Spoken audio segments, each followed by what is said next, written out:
Hello again everyone and welcome back to Skyblock News. I'm your host Derailious, and today we're going to be going over the Diana V2 event on the Alpha Network with some improvements and changes, notably to the Dungeon Hub of all places, as well as Kuudra. Before we begin, I just want to say please make sure to like and subscribe down below as it really helps out the channel a lot. Use code RAIL on the Hypixel store for 5% off your order. And without any further ado, let's get started.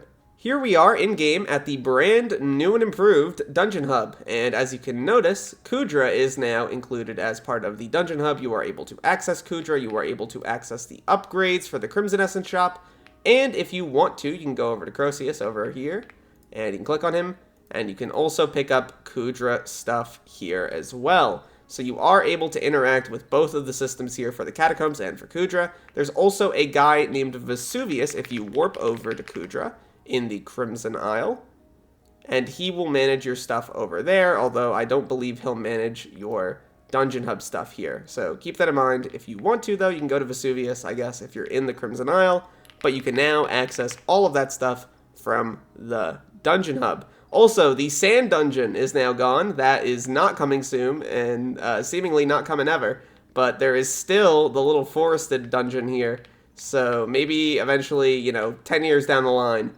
this thing might finally be releasing. Regardless, though, it's nice to see the change. It definitely is cool to actually have Kuudra in the Dungeon Hub. Players may be able to get parties a little bit easier if they're hanging out with people who are already doing instanced content, but we'll have to wait and see how everything with this comes out. Covering some of the other big changes here, the Crown of Avarice is now mostly unnerfed. It is now, once again, a multiplicative damage helmet, although its magic find is still specific against mythological mobs, but you still get a lot more magic find against mythological mobs. I think this is a great midpoint between what we have on main and what they wanted in the first place. At least you're able to keep the damage. This will probably get used a ton in mythological events. I think it's a fine change. Some other big stuff that they've done here is if you look at Anguish equipment, or rather the Anguish Talisman line, now it is Plasma and Sorrow, so keep that in mind. If you previously were just like stockpiling Plasma, you may still want to do so because you're going to need a lot of it, but it won't be nearly as much as it was initially. Another change that they made is they've added a new Reforged Stone.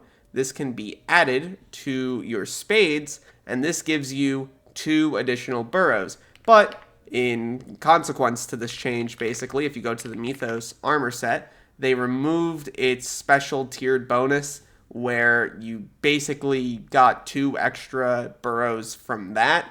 So they moved it from the armor itself to something that you can upgrade the spade with. I'm totally fine with that. They've also lowered the amount of Mythos fragments that you need in order to actually make the Mythos armor set, which, once again, I think this is solid. It makes it a little bit easier to get into, so that's a solid change there. And someone in chat points out a good change, or a change nonetheless, that they have made to the Derailious blade, which now doesn't have the base magic find at all. It previously had 20 magic find. Now it doesn't seem like it has any whatsoever.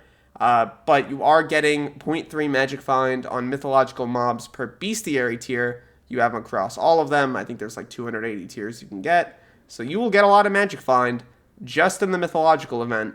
They don't want this thing to be used for swaps. I think that I understand why they don't want it to be used for swaps. It's definitely going to be more magic find against mythological mobs than what we have on main. But boy oh boy will this upset some people. Alrighty, so taking a look at the patch notes here, there are quite a few things to note. Some of the big changes include the Griffin Burrow change with the 75% chance to be a mob and 25% chance to be treasure has been rolled. Mythological mobs now teleport back faster if they fall in the void. They added the Griffin upgrade stones to the bazaar, which is a solid change. They added seasonal variants to the new mythological mobs when using the 4 Seasons Griffin pet skin. They've also removed Perpetual Empathy, which was a perk that they added previously to the Griffin pet, and now they added Sacred Strength, which gives bonus strength per pet level when above 85% health. It seems like they wanted to give a little bit of strength back. They renamed the Fabled Stinger to the Fateful Stinger. Bet they didn't want it to coincide with Fabled. They changed some of the shard IDs. I think this is so that they match with the existing system of like combat water and then forest and then so on and so forth. That is the only logical thing I can imagine.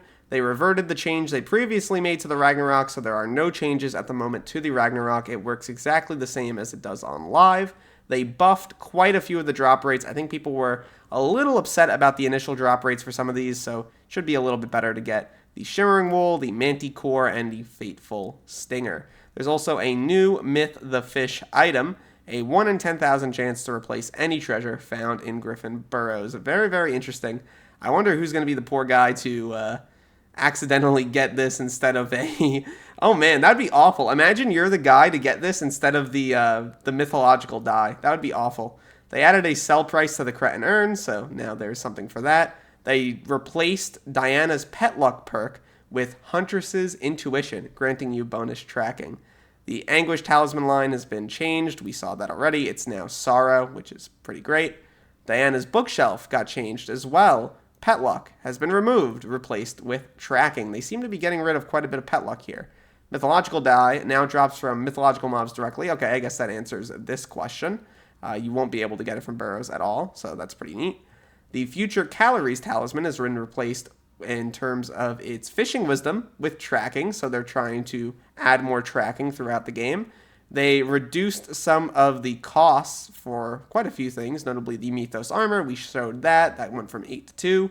Mythos Equipment went from 16 to 4. And the Deific Spade went from 64 to 16 Mythos Fragments. Remember, you get those from an upgraded spade. I think the Tier 2 spade, you'll get those from just Burrows in general. So it should be easier to upgrade your gear set, which is very nice to see. The upgrade stones for the Griffin have also been nerfed in terms of their cost requirements, going from 16 to 4, 32 to 16, and 64 to 48. Same thing for the Hephaestus Anvil, down to 32 Mythos Fragments, and the Spider Queen Stinger has actually been made harder to make. It's now 16 soul string per slot. They removed the mana costs from the Ancestral, Archaic, and Deific Spade, and they replaced the Beacon's Pet Luck bonus with Tracking. And those are the changes to the Mythological Ritual event, as well as Vesuvius, which we talked about earlier. Very, very solid improvements. Wrapping up here, the additions to the update, I think, are very, very solid. Notably, the Kuudra Croesus, or Vesuvius, is nice to see. The improvements to the Dungeon Hub are very great. I love the fact that they actually added the damage back to the Crown of Avarice. I understand why they don't want to keep the magic find with it specifically. They want to try to make it more of a mythological piece specifically. I just wonder if they're going to look at Sorrow anytime soon, because Sorrow's magic find is very significant. I also think it's notable that they're getting rid of a lot of Pet Luck throughout the game. Wonder if we're going to see a total removal of that stat anytime soon, because at this point it's kind of been completely neutered. I would love to hear what you guys think about the update down below. Do you think that they should eventually add a whole island to Diana? Do you think they should remove it from the mayor cycle and have it just be a thing that shows up every once in a while? Or are you happy with the way it currently is? Please let me know what you think in the comments down below, and look to the future, fellas. I'll see you then.